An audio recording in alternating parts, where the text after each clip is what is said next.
I don't run mycotoxin testing and heavy metal testing on every patient. But when the clinical picture suggests a toxic burden, when the oat is showing markers of oxidative stress and detoxification impairment, when someone has a history of mold exposure, when the hormonal picture doesn't respond the way it should, I run it. And what I find when I do has changed outcomes I didn't expect. This is not a test I order as a fishing expedition. It's a test I order when the clinical picture points towards it. The signals I look for are an oat test showing elevated oxidative stress markers and impaired detoxification pathways, a history of living in or working in water-damaged building, multiple chemical sensitivities, a hormonal picture that isn't responding to optimization despite addressing the obvious root causes, persistent fatigue and brain fog alongside fertility challenges, a pattern that looks like CIRS. When these signals are present, mycotoxin urine testing and a comprehensive heavy metals panel become essential pieces to the investigation. We covered this in the hidden inflammatory drivers series,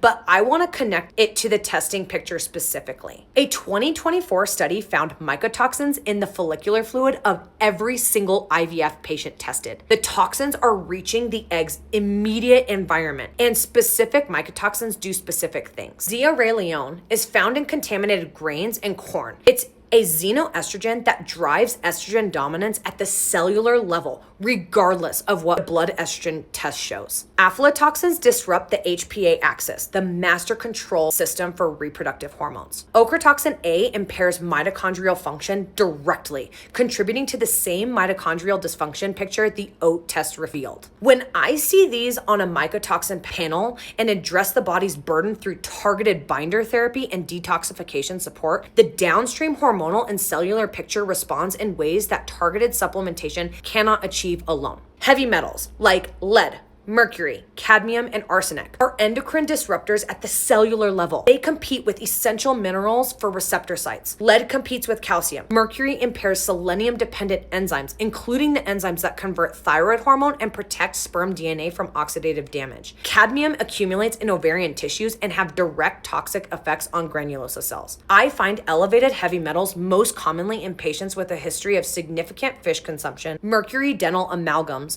or environmental exposure. When I find them, I know the oxidative stress picture, the thyroid picture, and the hormonal picture have a toxic driver that has to be addressed before optimization can fully work. Not everyone needs these tests, but for patients whose picture isn't responding and whose clinical signs point towards a toxic burden, the investigation changes everything. If you're ready to dive into that, comment root cause below.